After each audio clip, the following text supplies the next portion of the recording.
Mari kita memulai, kita membuka firman Tuhan, Kitab Bilangan pasal 20. Please turn your Bible to the book of Numbers chapter 20. Kita membuka Bilangan pasal 20. Mari kita baca ayat 14 hingga ayat 21. And please read from verse 14 to verse 21. 1, 2, 3. Kemudian Musa mengirim utusannya dari Kades kepada Raja Edom dengan pesan, "Beginilah perkataan saudaramu Israel. Engkau tahu segala kesusahan yang telah menimpa kami, bahwa nenek moyang kami pergi ke Mesir, dan kami lama diam di Mesir, dan kami dan nenek moyang kami diperlakukan dengan jahat oleh orang Mesir, bahwa kami berteriak kepada Tuhan, dan Ia mendengarkan suara kami, mengutus seorang malaikat dan menuntun kami keluar dari Mesir. Sekarang ini kami ada di Kadesh, sebuah kota di tepi perbatasanmu. Izinkanlah kiranya kami melalui negerimu. Kami tidak akan berjalan melalui ladang-ladang dan kebun-kebun anggurmu, dan kami tidak akan minum air sumurmu.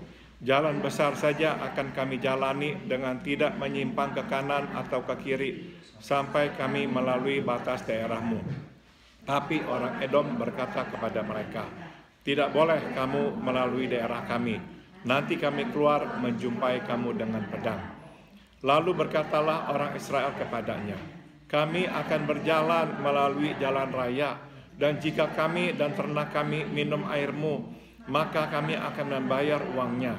Asal kami diizinkan lalu dengan berjalan kaki, hanya itu saja." Tapi jawab mereka, "Tidak boleh kamu lalu." Maka keluarlah orang Edom menghadapi mereka dengan banyak rakyatnya dan dengan tentara yang kuat. Ketika orang Edom tidak mau mengizinkan orang Israel lalu dari daerahnya, maka orang Israel menyimpang meninggalkannya. Mari kita berdoa, let us pray. Terima kasih Tuhan Yesus atas kesempatan pagi hari ini kami datang mempelajari firman-Mu. We thank you, Lord Jesus, that this morning you have given us this opportunity to come to you and to learn from your word.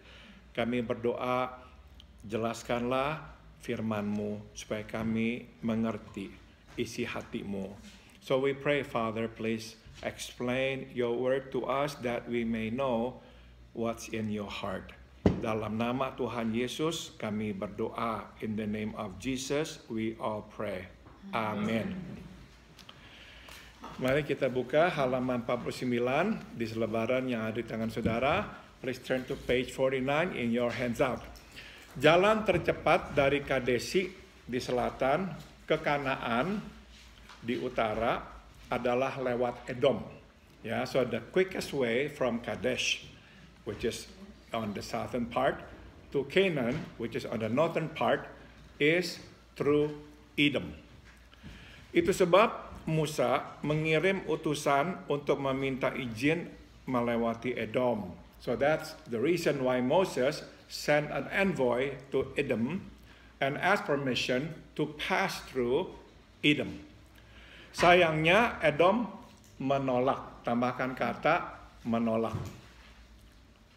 Unfortunately, Edom refused. They did not give Moses the permission to pass through. 2 kali Musa memohon, 2 kali Edom menolak. And Moses asked permission not once, but twice. And Edom refused every time. Terakhir bukan saja menolak, Edom datang dengan pasukannya, siap menyerang jika Israel tetap memaksa, tambahkan kata memaksa, melintasi wilayah Edom.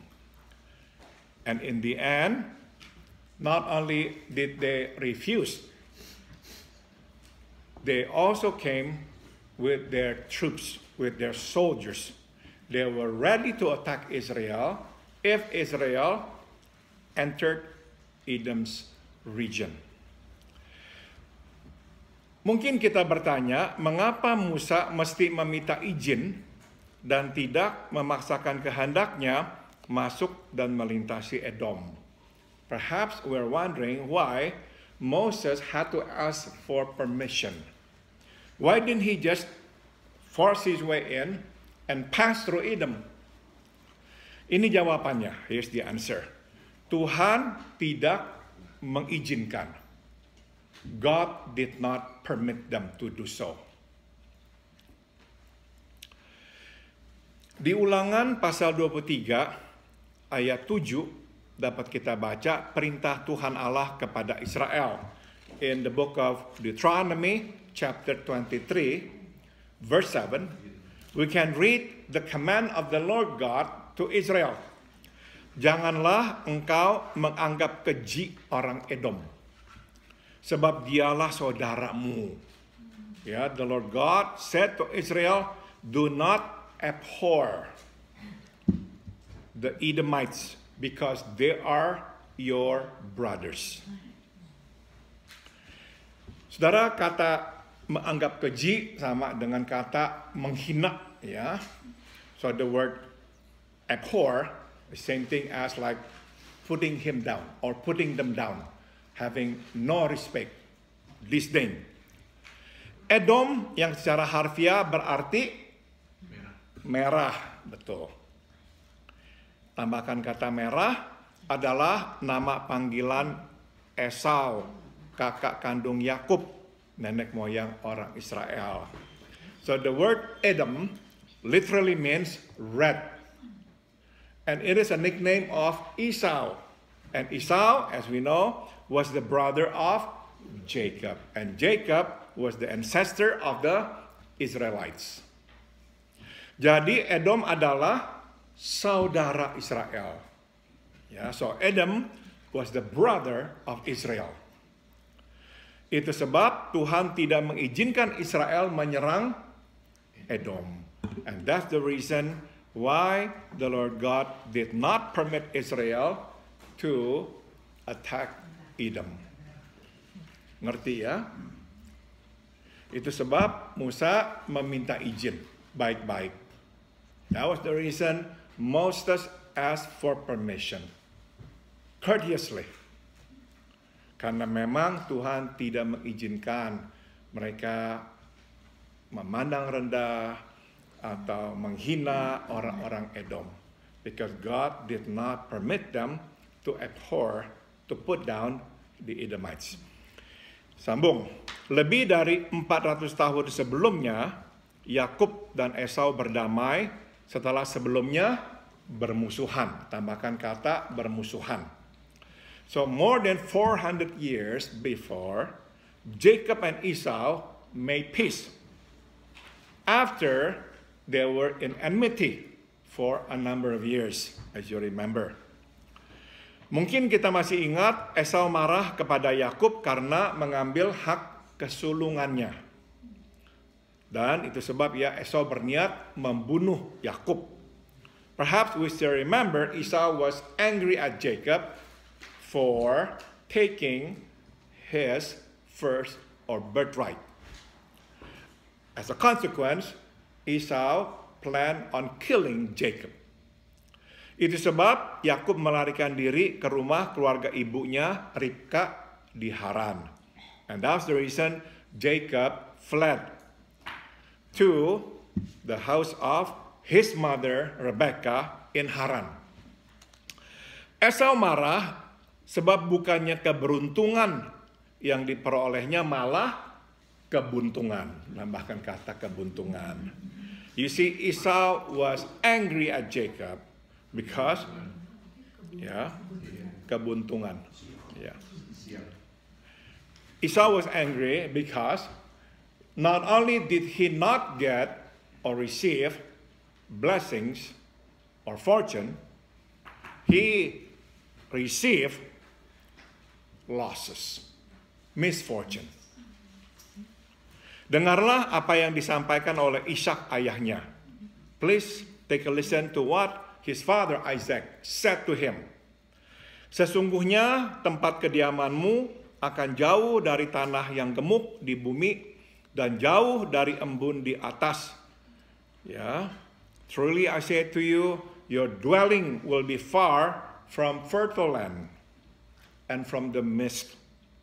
Ya, engkau akan hidup dari pedangmu dan engkau akan menjadi hamba adikmu. You will live by the sword and you will be servant of your brother. Tapi akan terjadi kelak apabila engkau berusaha sungguh-sungguh, maka engkau akan melemparkan kuk itu dari tengkukmu. But one day, if you work hard enough, then you will be free from this bondage. Jadi saudara, kita mengerti ya kenapa Esau marah kepada Yakub. Now we understand why Esau was so angry at Jacob. Not only did he lose the fortune promised through his birthright, but he also had to suffer a lot of misfortune. Sambung lagi. Sekarang mari kita memetik beberapa pelajaran. Now let us glean a few lessons. Pertama adalah luka antar saudara sulit sembuh. The first lesson is that wounds or hurts among brothers or sisters are hard to heal. Luka antar saudara sulit sembuh. Walau sudah 400 tahun berlalu, Edom masih mengingat perbuatan Israel atau Yakub yang mengambil hak kesulungannya. 400 years had passed by. Edom still remembered what Israel did to him. Israel took his birthright. Gara-gara perbuatan Israel, Edom harus hidup jauh dari tanah gemuk dan jauh dari embun di atas.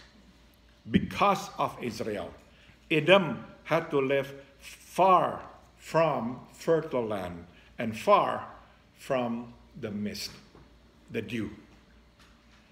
Dengan kata lain, gara-gara perbuatan Israel, Edom mesti menderita. Tambahkan kata menderita, tidak habis-habisnya. In other words, because of what Israel did to him, Edom had to suffer for a long, long time. Itu sebab walau Musa begitu merendah memohon izin untuk melintasi wilayah Edom, izin tidak diberikan. That's the reason even though Moses had to humble himself, ask permission to pass through Edom, Edom did not permit them.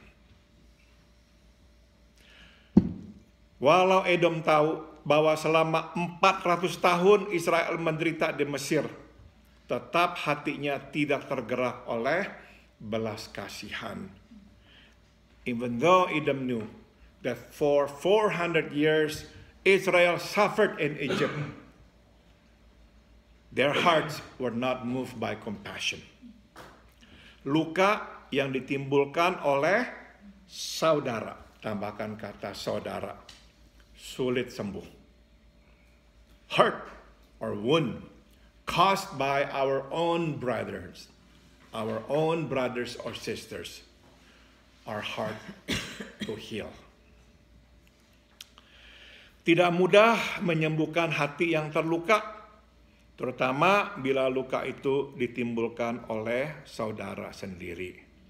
It is not easy to heal a hurt, especially if that hurt is caused by our own brothers or sisters. Kita merasa sakit bukan saja karena perbuatan yang menyakitkan itu, tapi juga karena pelakunya adalah orang yang kita anggap dekat dan dapat dipercaya. Tambahkan kata dipercaya. We hurt not only because of the action done unto us, but primarily or chiefly because of the one who inflicted the hurt. Somebody who was close to us and somebody who is trustworthy. Kita akan percaya pada saudara sendiri ya. we usually trust our own brothers or sisters. Kita anggap mereka dekat. We think of them as being close to us. Kita tidak akan terpikir orang ini akan berbuat sesuatu yang jahat kepada kita. Ya, we would never imagine that this person would ever do something bad to us.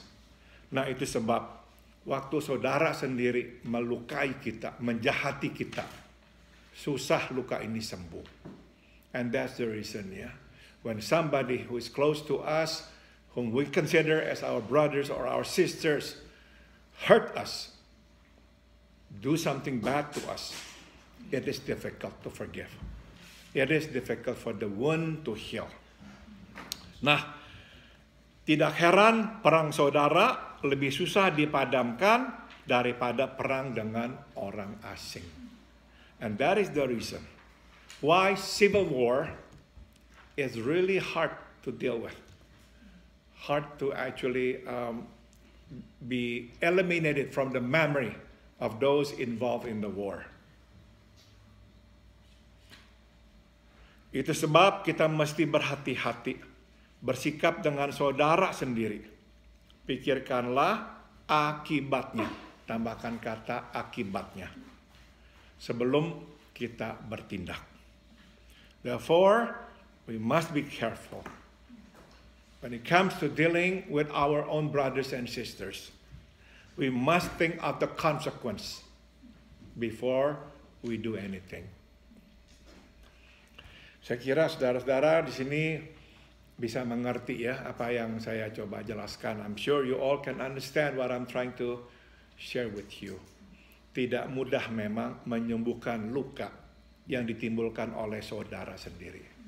It is difficult to heal the wound caused by our own brothers or sisters. Biasanya luka itu makanya terus ada di hati kita. Usually the wound just stays in us. Ya. Kedua, Tuhan mengizinkan Edom melarang Israel melintasi wilayahnya sebab Israel perlu belajar menerima akibat, tambahkan kata akibat perbuatannya.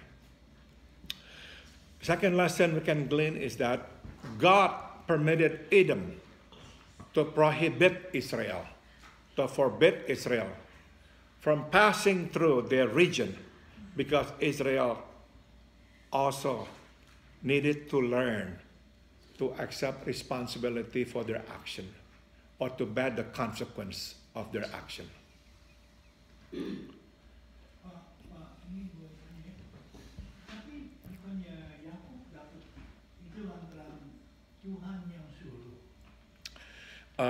Waktu dia menipu, dia menipu bukannya karena Tuhan suruh, karena mamanya suruh.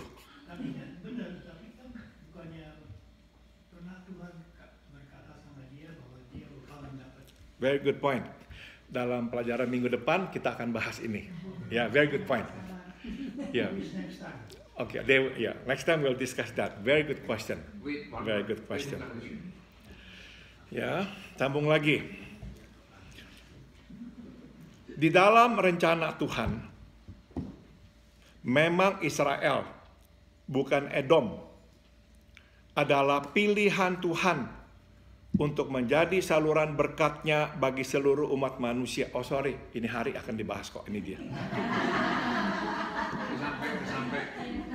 So in the plan of God, it is Israel, not Edom, who would be God's choice to be the channel of His blessings for the whole world.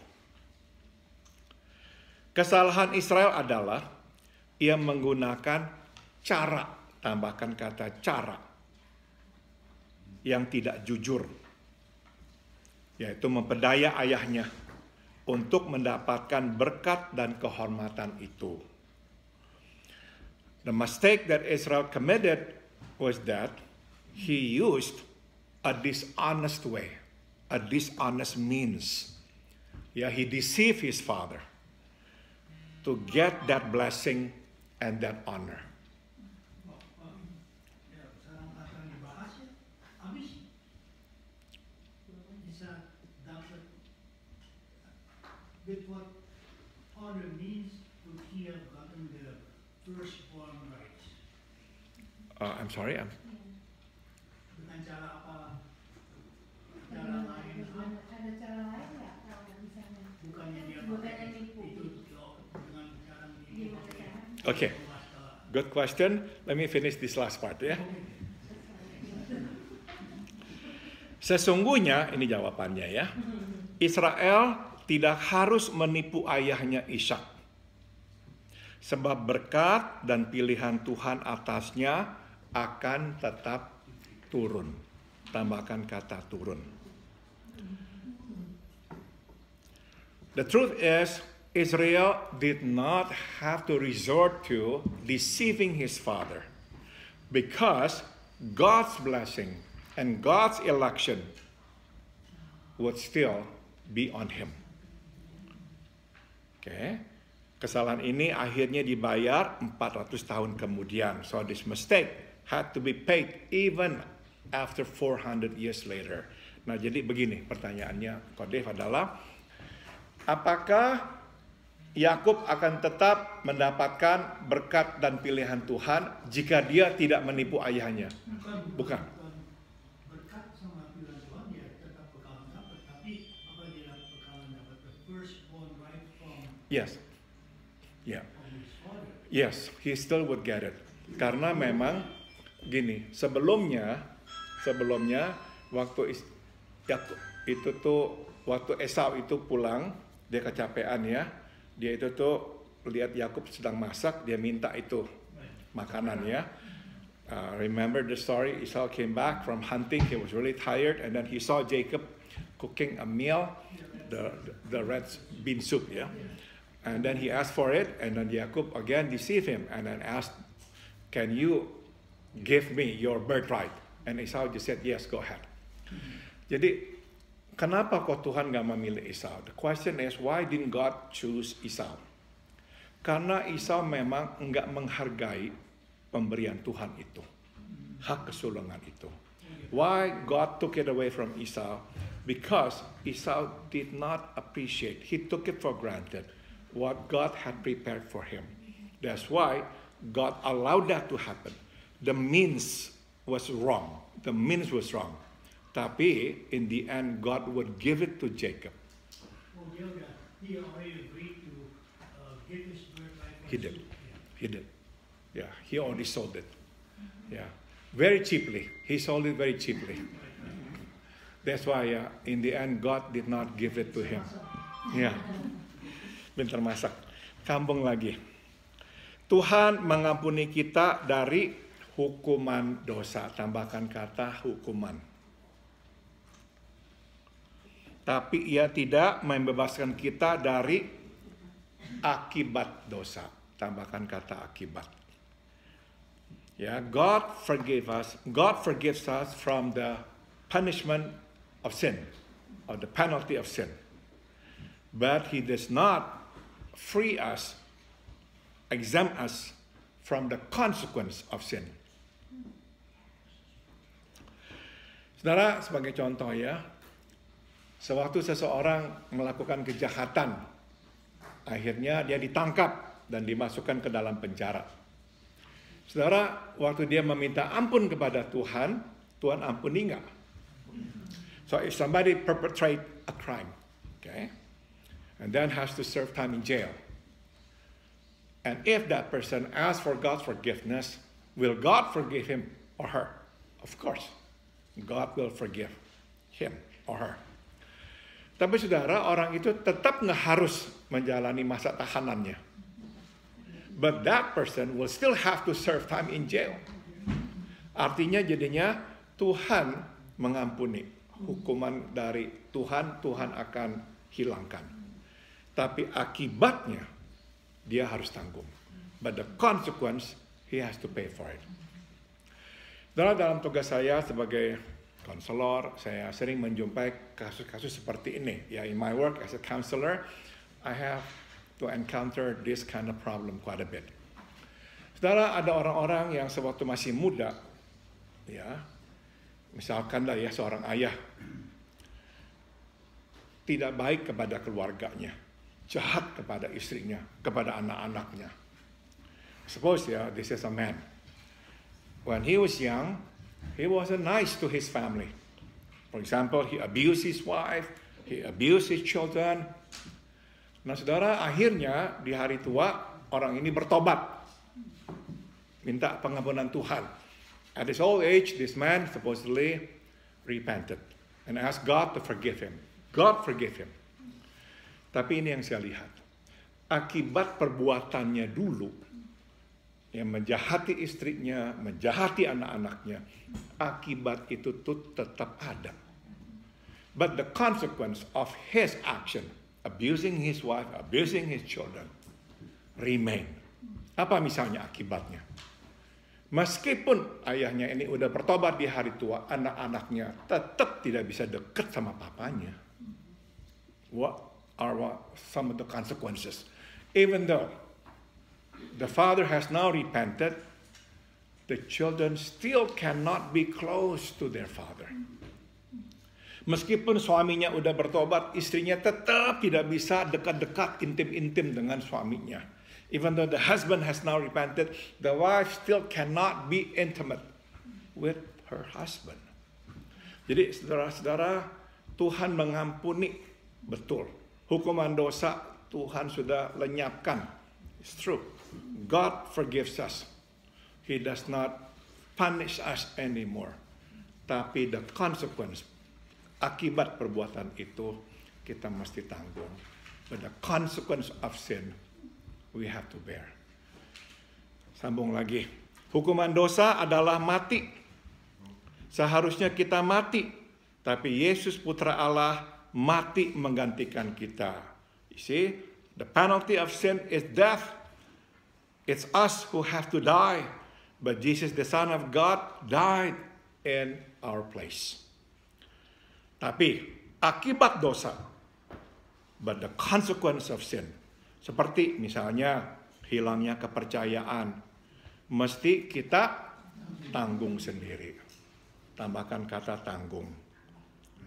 We must bear it. Ya. Jadi ini bagian dari hidup. Itu sebab saudara, meskipun Musa udah merendah bilang kami baru keluar setelah menderita di tangan Mesir, Edom tetap berkata tidak boleh. Dan Tuhan membiarkan. Ya. Oke. Yang ini bilang bahwa kalau kamu sungguh-sungguh tidak mati, atau berusaha sungguh-sungguh, itu berusahanya bagaimana? Oh, artinya benar-benar bekerja keras, hidup benar, akhirnya dia akan lepas. Ya. Saya matikan dulu deh ya.